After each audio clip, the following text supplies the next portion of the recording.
नमस्कार। एक बड़ी खबर के साथ मैं हूं डॉक्टर प्रसून। हिंदुओं और अल्पसंख्यकों के खिलाफ हुई हिंसा की आंच अब बांग्लादेश को महसूस होने लगी है। बांग्लादेश के म्यांमार बॉर्डर पर तनाव बढ़ गया है। म्यांमार का एक विद्रोही गुट जिसे अराकान आर्मी कहा जाता है, उसने बांग्लादेश पर चढ़ाई कर दी है। रिपोर्टों की माने तो अराकान आर्मी बांग्लादेश के कुछ इलाकों पर कब्जा भी कर लिया है। बांग्लादेश की तरफ चढ़ाई करने की वजह खुद अराकान आर्मी ने अपने एक बयान में बताई है। अराकान आर्मी ने कहा कि बांग्लादेश के साथ लगने वाली सीमा पर जिहादी और चरमपंथी गुट बौद्धों और हिंदुओं पर अत्याचार और जुल्म ढा रहे हैं। बांग्लादेश में जो रोहिंग्या रिफ्यूजी कैंप हैं, उनमें Rohingya solidity army, Arakan Rohingya Salvation Army, Arakan Rohingya army जैसे 11 मिलिटेंट ग्रुप हैं जो हत्या, रेप, अपहरण जैसे अपराधों को अंजाम दे रहे हैं। यही नहीं, अराकान आर्मी का आरोप है कि इन जिहादी गुटों का अल-कायदा और जमाते इस्लामी के साथ मिली भगत है। ग्लोबल अराकान नेटवर्क की रिपोर्ट के मुताबिक ये जिहादी मेगोंडा में मुस्लिम आबादी का इस्तेमाल ह्यूमन शील्ड के रूप में कर रहे हैं। इन्होंने वहां की मुस्लिमों से गैर मुस्लिम आबादी यानी हिंदू और बौद्ध से लड़ने के लिए कहा है। अराकान आर्मी ने बांग्लादेश की सरकार पर भी गंभीर आरोप लगाए हैं। अराकान आर्मी का कहना है कि बांग्लादेश की सरकार को सीमा पर बौद्धों और हिंदुओं के खिलाफ होने वाले अत्याचार के बारे में अच्छी तरह पता है, लेकिन बांग्लादेशी सेना ने उनकी परवाह नहीं की और इन जिहादी गुटों को अपने रिफ्यूजी कैंप में बढ़ने दिया। अराकान आर्मी ने सवाल पूछा है कि बांग्लादेश की सुरक्षा एजेंसियां क्या कर रही हैं। ढाका को लगता है कि वह 10 लाख से ज्यादा रोहिंग्या शरणार्थियों को वापस म्यांमार भेज देगा। अराकान आर्मी ने बांग्लादेश की सेना पर अल-कायदा और जमाते इस्लामी संग मिली भगत का आरोप लगाया, जिसके जरिए बौद्धों और हिंदुओं के नरसंहार का आरोप भी लगाया। लेकिन सवाल है कि बांग्लादेश के खिलाफ मोर्चा खोलने वाली यह अराकान आर्मी आखिर है कौन? तो आपको बताते हैं कि म्यांमार बौद्ध बहुल देश और भारत का पड़ोसी है। म्यांमार की करीब 1600 किलोमीटर सीमा भारत के 4 राज्यों अरुणाचल प्रदेश, नागालैंड, मणिपुर और मिजोरम से लगती है। फरवरी 2021 में यहां सेना ने तख्तापलट कर दिया, जहां की शासक आंग सान सू की को हटा दिया गया। सत्ता अपने हाथ में लेने के बाद से ही इस देश में सेना की तानाशाही और हुकूमत चल रही है। इसके खिलाफ उठने वाले विद्रोहियों और लोकतंत्र समर्थकों को यहाँ की सेना दबाती आई है। म्यांमार की सेना पर मानवाधिकार हनन और लोगों को प्रताड़ित करने की शिकायतें भी मिलती आई हैं। म्यांमार में कई विद्रोही गुट सक्रिय हैं और ये काफी ताकतवर भी हैं। म्यांमार की सेना से इनकी लड़ाई भी चलती आई है। इस लड़ाई में कहीं ये भारी पड़ते हैं तो कहीं इन्हें भागना भी पड़ता है। कई बार म्यांमार की सेना से बचने के लिए भारतीय इलाकों में शरण लेते और छिपते नजर आए। इन्हीं में से एक विद्रोही गुट है जो काफी ताकतवर है। इसे अराकान आर्मी के नाम से जाना जाता है। कहा जाता है कि इसके पास 30,000 लड़ाके और आधुनिक हथियार हैं। इन विद्रोही गुटों की फंडिंग पर भी चीन की तरफ उंगली उठती है। शेख हसीना के पतन के बाद बांग्लादेश म्यांमार सीमा पर तनाव अपने चरम पर पहुंच गया। रिपोर्ट्स के मुताबिक म्यांमार की उग्रवादी अराकान आर्मी ने बांग्लादेश के टेकनाफ क्षेत्र के कुछ हिस्सों पर कब्जा कर लिया। यह इलाका न सिर्फ सामरिक दृष्टि से महत्वपूर्ण है, बल्कि रोहिंग्या शरणार्थी शिविरों और बांग्लादेश के प्रसिद्ध सेंट मार्टिन आइलैंड के करीब होने के कारण भी संवेदनशील माना जाता है। हालांकि अराकान आर्मी अपने मकसद को लेकर साफ है, लेकिन फिर भी उस पर चीन का प्रभाव देखा जा सकता है। अराकान आर्मी की www.arakanarmy.net नाम से एक वेबसाइट है। इस वेबसाइट पर उसने अपने गठन और उद्देश्यों के बारे में जानकारी दी है। इसकी स्थापना 10 अप्रैल 2009 को हुई। इसने अपने बारे में बताया कि वह म्यांमार में अपनी आज़ादी, न्याय, समानता और खुद के निर्णय के अधिकार की लड़ाई लड़ रहा है। अराकान के लोग मानते हैं कि यहाँ की जमीन उनकी है, उनके पूर्वजों की जमीन, और अपनी आज़ादी के लिए संघर्ष जारी रखेंगे। म्यांमार के रखाइन प्रांत की करीब 270 किलोमीटर सीमा बांग्लादेश से लगती है। इस पूरे इलाके में अब अराकान आर्मी का दबदबा हो गया है। जाहिर है कि बौद्धों और हिंदुओं पर हो रहे हमलों को लेकर अराकान आर्मी जिस तरीके से तेवर दिखा रही है, उससे बांग्लादेश के तथाकथित नेता और शासक मोहम्मद यूनुस की मुश्किलें बढ़ने वाली हैं।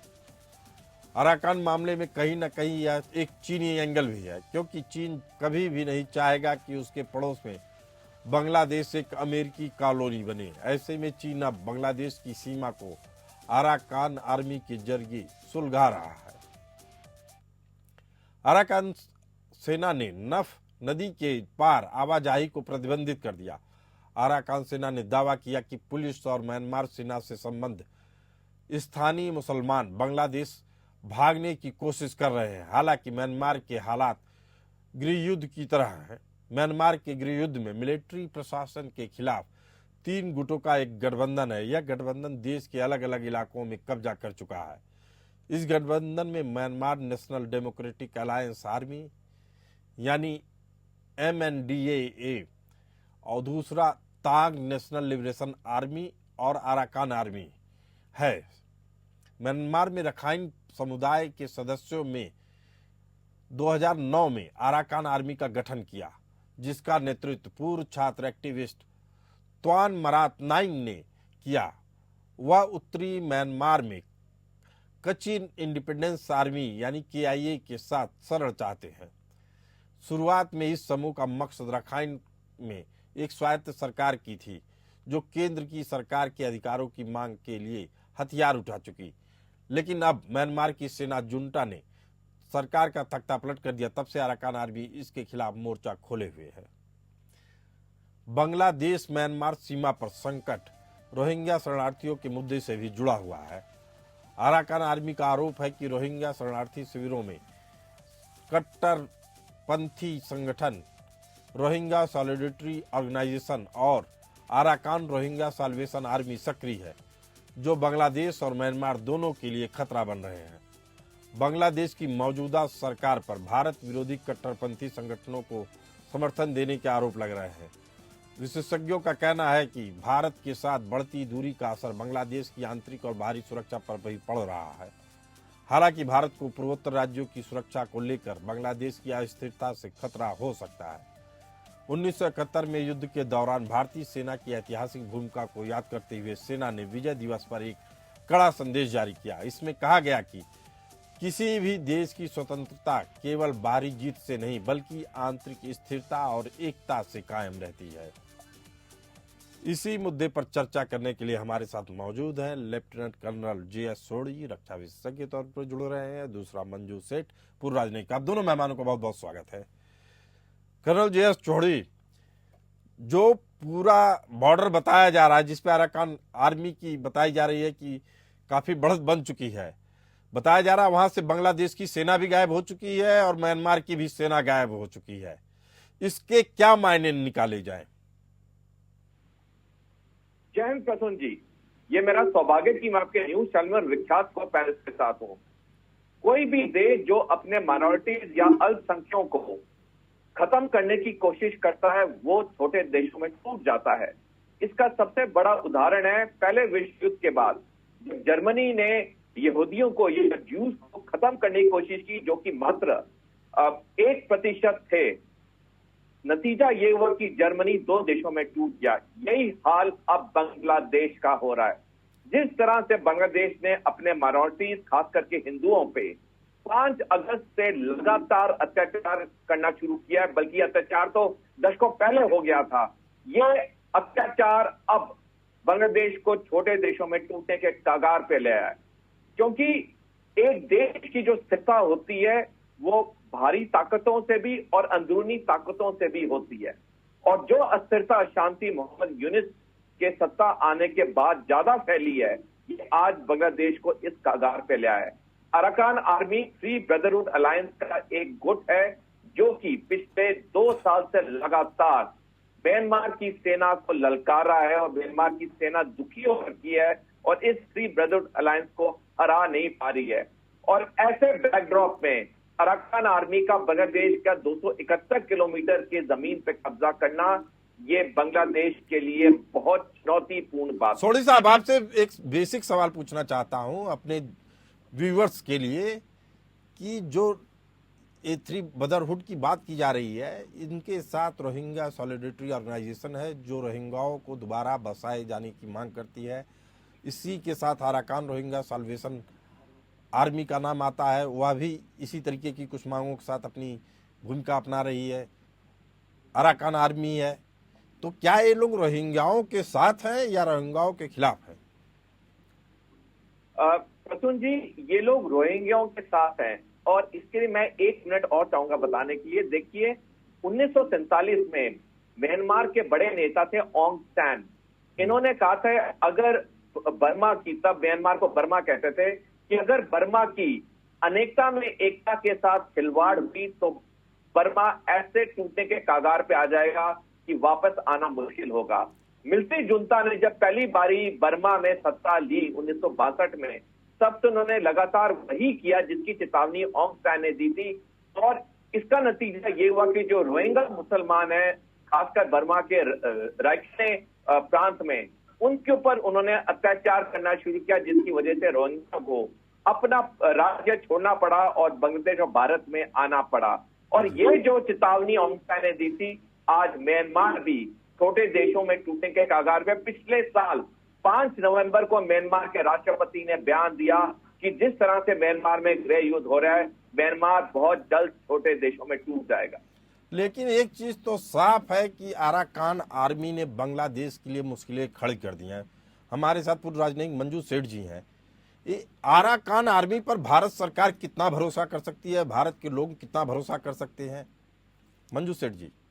भरोसा करना तो मुश्किल है, क्योंकि हालांकि वो कह रहे हैं कि हिंदुओं और बौद्धों पे और माइनॉरिटीज पे जो ये रोहिंग्याज और अदर्स जो उनके वहाँ पे उनके रोहिंग्या कैंप्स में जो टेरर ऑर्गेनाइजेशन भी आ गए हैं और टेररिस्ट भी आ गए हैं और वो जो उनके ऊपर अत्याचार कर रहे हैं, उनके खिलाफ वो ये कर रहे हैं, कार्रवाई कर रहे हैं अराकान वाले। और उन्होंने ऑलरेडी, और जैसे कर्नल साहब ने कहा, वो उनके साथ भी हैं लेकिन उनके अगेंस्ट भी हैं। रोहिंग्या के साथ भी हैं, लेकिन जो उनके बीच में जो अलकायदा रिलेटेड और अदर जो टेरर ग्रुप्स आ गए हैं, उनके खिलाफ हैं और कह रहे हैं कि हम और एक्चुअली अगर आप देखेंगे म्यांमार में जो लड़ाई ये जो चल रही है, सिविल वॉर, एक तो चल रही है क्योंकि वहाँ की जनता ने जो पावर ले रखी है और वहाँ के लोग वहाँ से बड़े, और जो ऑंग सान सू की की सरकार को हटाया गया था उसके अगेंस्ट कर रहे हैं। लेकिन ये जो टेक्नाफ एरिया और इधर वाले एरिया में बहुत सालों से ये रोहिंग्यास को निकालने की कोशिश कर रहे हैं वहाँ से, और इसीलिए वो बांग्लादेश में और इंडिया में आ रहे हैं, क्योंकि उनको लगता है ये बुद्धिस्ट कंट्री है और अराकान भी कहते हैं हम बुद्धिस्ट हैं और ये लोग हमारे साथ यहाँ पे, ये इनका देश नहीं है, ये हमारा देश है। तो ये दो मुद्दों पे वहाँ पे बहुत सालों से ये चल रहा है। और अगर हम देखें इसका क्या समाधान है, समाधान बहुत मुश्किल है क्योंकि कोई उसकी कोई सरकार नहीं है। मंजू सेठ जी, अभी हम समाधान की तरफ नहीं बढ़ते, अभी हम ये केवल समझना चाह रहे हैं कि जो रोहिंग्या हैं, अगर ये रोहिंग्याओं के लिए सिंपैथी रखते हैं तो इनका बांग्लादेश पर पूरी बॉर्डर को सीज करने का क्या प्लान है इनका? ये बांग्लादेश की तरफ हो जाएंगे या बांग्लादेश के खिलाफ रहेंगे? चूंकि अभी जो इनकी कार्रवाई दिखने से लग रहा है बांग्लादेश के खिलाफ है, तो क्या रोहिंग्या दोबारा बांग्लादेश में जाना चाह रहे हैं? बांग्लादेश उनको रोक रही है, चूंकि उस बॉर्डर पे पूरी तरीके से नियंत्रण अराकान आर्मी का हो चुका है। जी जी, बिल्कुल बिल्कुल। रोहिंग्या तो चाहते हैं कि हम यहाँ पे रहें और वहाँ पे काफी एलिमेंट्स हैं, थे पहले बांग्लादेश में कि मुसलमान हैं तो इसलिए हमें रखना चाहिए उनको। लेकिन वहाँ की सरकारें कहती हैं ये फॉरेनर्स हैं, इनको हमारे साथ नहीं आना चाहिए, ये हमारे देश के नहीं हैं, ये वहाँ के बर्मा के लोग हैं, उनको वहीं रहना चाहिए, अपने देश में वापस जाएं। तो एक ये एक कंफ्यूजिंग या एक क्या है चैलेंजिंग सिचुएशन है वहाँ पे। कौन किसके साथ है कहना थोड़ा मुश्किल है, क्योंकि वो अपना, क्योंकि अराकान चाहता है कि हमारा अपना एक अलग से वहाँ पे देश हो और हम अपना क्लेम करें अपना इंडिपेंडेंस, और साथ में वो भी जो वहाँ के रोहिंग्याज हैं और जैसे मैंने कहा वहाँ पे जो टेररिस्ट एलिमेंट्स हैं वो बिल्कुल ही एक आपस में एक कॉन्फ्रंटेशन चल रही है। तो मुझे नहीं लग रहा है कि ये चाहते हैं कि बांग्लादेश, हो सकता है कि बांग्लादेश के जो मुसलमान हैं और जो वहाँ के जो बुद्धिस्ट और हिंदू माइनॉरिटीज के ऊपर जो अत्याचार हो रहे हैं, हो सकता है कि आगे चल के ये अराकान आर्मी जो वो बना रही है, जो टेक ओवर कर लिया काफी जमीन का, वहाँ पे बांग्लादेश का जमीन उन्होंने ले लिया है, तो हो सकता है कि वो चल के आगे चल के वो ये जो जमीन लेने की बात की जा रही, मंजू जी, वो अलग हो जाए जी, ये जो जमीन लेने की बात की जा रही है, बॉर्डर वाले इलाके की बात की जा रही है, जो बांग्लादेश और म्यांमार के साथ लगा हुआ बॉर्डर है, उसकी बात हो रही है। इसमें एक सबसे बड़ा सवाल यही है कि जो बांग्लादेश के रखाइन प्रांत और चीन प्रांत पे इनके करीब 80% पे नियंत्रण हो चुका है अराकान आर्मी का। उसके बाद भी आप अराकान आर्मी पर भरोसा नहीं कर सकते हैं, चूंकि अभी भी वहाँ के जो रोहिंग्या मुस्लिम थे, वहाँ से जो आ रहे हैं लोग, वो करीब 40,000 के लोग तो वैध तरीके से आ चुके हैं मिजोरम में। जब वहाँ हमले करते हैं उसके बाद फिर मिजोरम में आ जाते हैं। ऐसी स्थिति परिस्थिति में भारत के लिए भी एक बड़ा चैलेंज होगा। कई बार हमारे व्यूवर्स को एक गलतफहमी होती है कि यह बांग्लादेश में हमला कर रहे हैं तो भारत के लिए दोस्ती का पैगाम ला रहे हैं, या हिंदू या बौद्धों के लिए बात कर रहे हैं तो या अमन चैन का पैगाम ला रहे हैं। असल में ये अपने आप को मजबूत कर रहे हैं। जस सोडी साहब, क्या ये मेरा आकलन सही है? देखिए, बिल्कुल आपने सही कहा प्रसून जी। जहां तक ये रोहिंग्या हैं, जैसे एम्बेसडर मंजू सेठ जी ने बिल्कुल सही बताया, ये म्यांमार के निवासी हैं, और क्योंकि म्यांमार में 90% बौद्ध धर्म के लोग हैं, इन बौद्ध धर्म के लोगों के अंदर एक धारणा आ गई है कि हमें रोहिंग्या को अपने देश से निकालना है। और जो बार बार रोहिंग्या क्राइसिस कहते हैं, जो रोहिंग्या भाग के बांग्लादेश आए या भारत आए हैं, ये उसका नतीजा है। ये जो अराकान आर्मी है, जो थ्री ब्रदरहुड अलायंस का एक हिस्सा है, वो चाहते हैं कि म्यांमार में एक लोकतांत्रिक सरकार हो, जो मिलिट्री जुंता अभी 3 साल से सत्ता में, उसे सत्ता से हटाया जाए। ये अराकान आर्मी और थ्री ब्रदरहुड अलायंस को पूरी तरह से अमेरिका समर्थन कर रहा है, और जो मिलिट्री जुंता है सत्ता में इस वक्त, उसे पूरी तरह से चीन समर्थन कर रहा है। तो ये बेसिकली लड़ाई अगर देखी जाए, ये दो आइडियोलॉजी के बीच में है। एक है कम्युनलिज्म, जो कि बौद्ध धर्म के लोग वहां अराकान सोडी साहब, आपने बेहद अहम बात बता दी। आपने बता दिया कि जो वहां की सेना है उसको चीन समर्थन दे रहा है, और जो अराकान आर्मी है उसको अमेरिका समर्थन दे रहा है। लेकिन अमेरिका का इस समर्थन म्यांमार की सेना के खिलाफ कम दिख रहा है, बांग्लादेश के खिलाफ ज्यादा दिख रहा है। जिस तरीके से उसका नियंत्रण बढ़ता जा रहा है और जिस तरीके से उसकी जो अब समझ देखी जा रही है, वह बांग्लादेश के खिलाफ है। क्या बांग्लादेश में एक और बंटवारा होगा अराकान आर्मी के जरिए? बिल्कुल। देखिए, ये एक बहुत प्रसिद्ध कहावत है, जो लोग इतिहास से सबक नहीं लेते हैं उन्हें इतिहास दोहराना पड़ता है। बांग्लादेश बना भारत की वजह से 1971 में। आज बांग्लादेश के लोग ये चीज भूल गए हैं और वो पाकिस्तान की तरफ जाके मिल चुके हैं, और जो चीजें 1971 से पहले हुई थी, आज वही चीजें बांग्लादेश में हो रही हैं। प्रसून जी, मैं आपके दर्शकों से एक अनुरोध करूंगा, जब भी उन्हें समय मिले एक किताब जरूर पढ़ें, जिसका नाम है द ब्लड टेलीग्राम, जो कि गैरी बास ने लिखी है। आपका अंतर्राष्ट्रीय चैनल है। मैं बांग्लादेश के युवकों से अनुरोध करूंगा, आप लोग पहले ही किताब पढ़िए। आज जो भारत के खिलाफ आप लोग बोल रहे हैं, ये किताब पढ़ के आप भारत के साथ खुले हाथों के साथ दोस्ती करेंगे, क्योंकि जो सब हुआ, आप में से कई लोग बांग्लादेश में पैदा नहीं थे। आपको जानना चाहिए कि पाकिस्तानी सेना ने वहां क्या अत्याचार किया, जिसकी वजह से आप एक नए देश के तौर पे उभरे। आज यही पाकिस्तान और चीन के जो खुफिया एजेंसी के लोग हैं, आपके देश के अंदर तहलका मचा रहे हैं, और आपका देश दोबारा टूटने के कगार पे खड़ा है। अगर आपकी बात मान ली जाए सोडी साहब, तो यह मान के चलना चाहिए कि अब अमेरिका सहित चाइना और सारे देश, बड़े बड़े जो देश हैं, उनका फोकस अब बांग्लादेश और म्यांमार पे ही होगा। चूंकि ये बड़े देश कभी खुद नहीं सामने आते हैं, या हमला किसी न किसी और को जरिया बनाकर करते हैं, जैसे इस समय अराकान आर्मी आ रही है। सवाल फिर उठता है मंजू सेठ जी, हम अराकान आर्मी पर भरोसा कर सकते हैं या नहीं मौजूदा समय में, बांग्लादेश के संकट के पीरियड को जोड़ लिया जाए? बिल्कुल नहीं कर सकते, जैसे मैंने पहले भी कहा। और बिल्कुल सोडी साहब ने जैसे कहा है कि वो दोनों चीन म्यांमार आर्मी के साथ खड़ा, म्यांमार की जनता जो है उनके साथ खड़ा है और इनको अराकान को यूएस सपोर्ट कर रहा है। लेकिन हमें बिल्कुल उम्मीद ज्यादा नहीं रखनी चाहिए कि हमारा कोई भी इसमें भारत की तरफ कोई भी पॉजिटिव चीज रखेंगे। हो सकता हो जाए पॉजिटिव, लेकिन उम्मीद मुझे बहुत कम है, क्योंकि अभी तक जो हालात रहे हैं और जो इवेंट्स अनफोल्ड हुए हैं उनसे वो अपना ही देख रहे हैं कि हमारा एक अलग देश बने, अराकान। मंजू सेठ जी, इसी के साथ एक सवाल और उठ रहा है कि क्या अराकान आर्मी वाले रोहिंग्या मुस्लिमों के नाम पर बांग्लादेश में अपना हिस्सा मांग सकते हैं या नहीं? बिल्कुल मांग सकते हैं, और क्योंकि वो अपना देख रहे हैं कि हमारा ये सारा एरिया हमारा था, हम वापस एक इंडिपेंडेंट अराकान का इंडिपेंडेंट स्टेट बहुत दिनों से चल रहा है। और इसलिए भी एक ये कारण है कि म्यांमार की जनता इनके खिलाफ है और इनकी आपस में झड़पें होती रही हैं पास्ट में भी।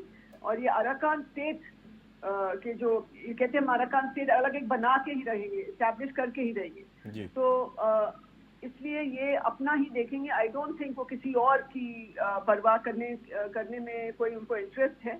साथ में हाँ, वो कह रहे हैं कि हम ये जो अत्याचार है उसके अगेंस्ट हम फाइट कर रहे हैं, और रोहिंग्या क्योंकि उनकी लड़ाई की कुछ जो एलिमेंट्स हैं, जैसे मैंने कहा ये जो टेरर एलिमेंट्स हैं उनको एलिमिनेट करना है, ताकि ये जो अराकान आर्मी है वो ही मेन बनी रहे और ये दूसरे जो छोटे छोटे ग्रुप्स हैं वो अपना वो ना कर पाए, आगे नहीं आ पाए। मेरा ये मानना है। सोढ़ी साहब, आप दोनों लोगों की बातों से एक निष्कर्ष निकल रहा है कि एक आज की डेट में, आज की तारीख में म्यांमार भी टूटने के कगार पे पहुंच चुका है और बांग्लादेश भी। हो सकता है म्यांमार के कुछ हिस्सों को लेके और बांग्लादेश के एक बड़े हिस्से को लेके रोहिंग्याओं का नया अराकान देश बन जाए, रोहिंग्या मुस्लिमों का। दूसरा, उसी बात पे जिस पे पहले कभी डिबेट में हमारी और आपकी चर्चा हो चुकी है, एक ईसाई देश भी बस जाए। जब इस टूट फूट में ये चीज करना आसान होगा, जय सोढ़ी साहब, या भारत के लिए कितना नुकसानदेह होगा? देखिए प्रसून जी, आपने सही कहा कि जिस तरह से म्यांमार और बांग्लादेश में हालात हैं वो दोनों देश टूटने के कगार में, क्योंकि एक प्रसिद्ध कहावत है कि अक्लमंद दूसरों की गलतियों से, बेवकूफ अपनी गलतियों से सीखते हैं। ये दोनों देशों को जर्मनी से सबक और सीख लेना चाहिए था, लेकिन उन्होंने लिया नहीं। आज वो टूटने के कगार में है। ये देश अगर टूटते हैं तो ये इनके लिए तो खतरनाक है ही है, लेकिन इससे भारत के खिलाफ भी नए मोर्चे खुल जाएंगे, क्योंकि उसके बाद इन देशों को ताकत मिल जाएगी, क्योंकि ये जो नए देश बनेंगे इन्हें अमेरिका और चीन का अलग अलग समय पे पूरा समर्थन होगा, और उन्हें एक सफलता मिलने के बाद वो भारत पे इस तरह की कार्रवाई करनी शुरू करेंगे। इसलिए बहुत जरूरी है कि भारत को अपनी आंतरिक सुरक्षा हाईएस्ट लेवल पे करनी चाहिए। सेना की तैयारी ऊंचे दर्जे की होनी चाहिए, क्योंकि आने वाले समय में काफी युद्ध के नए मोर्चे खुलेंगे। जिस तरह से इस साल 17 जनवरी को यूनाइटेड किंगडम के डिफेंस सेक्रेटरी ग्रांट शैप्स ने एक बयान में कहा था। सोढ़ी साहब, अगर आंतरिक रूप से हम मजबूत भी हो जाएं तो मंजू सेठ जी, क्या हम बाहरी हमलों से बच सकेंगे? अगर मान लीजिए कई मोर्चे एक साथ खुल रहे हैं तो कोशिश तो यही होनी चाहिए कि ये देश न टूटे, इन देशों का विभाजन ना हो, तभी हमारा देश ज्यादा शांतिप्रिय तरीके से। हम तो चाहेंगे कि ना हो, लेकिन हमारा कितना उसमें इन्फ्लुएंस होगा ये थोड़ा सा एक क्वेश्चन मार्क है। कितना हम इसको इन्फ्लुएंस कर पाएंगे इवेंट्स को, जब इतने पावरफुल देश वहाँ इन्वॉल्व है इन द बैकग्राउंड। और अगर हम अपना एक तो आंतरिक सुरक्षा भी, और जो इलीगली सब लोग आ रखे हैं उनको हम आइडेंटिफाई करके वापस भेजें। आई थिंक ये बहुत इंपॉर्टेंट है, क्योंकि इलीगल इमिग्रेंट जैसे वहाँ अमेरिका में भी कर रहे हैं, इलीगल को निकाल रहे हैं ताकि उनकी सुरक्षा बढ़े, क्योंकि इलीगल लोग जो हैं इनको बड़े आसानी से एक्सप्लॉइट किया जा सकता है और उनको इस्तेमाल किया जा सकता है।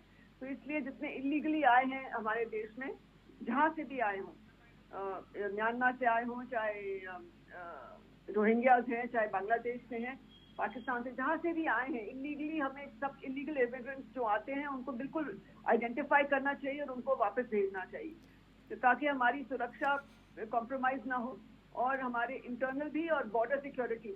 और ये अगर जैसे सोढ़ी साहब ने कहा, ये जो देश छोटे बढ़ जाएंगे और तो हमारे लिए और भी मुश्किलें होंगी। इस इस निष्कर्ष पर पहुंचने से पहले हमें यह जानना होगा कि अभी यह हालात नहीं है, लेकिन अगर ऐसे हालात बनते हैं तो यह भारत के हित में नहीं होगा। इस चर्चा में आप दोनों मेहमानों ने अपनी राय रखी। आप लोगों का बहुत बहुत धन्यवाद। फिलहाल इस चर्चा में इतना ही। हमें दीजिए इजाजत। चलते रहिए एपीएन न्यूज के साथ।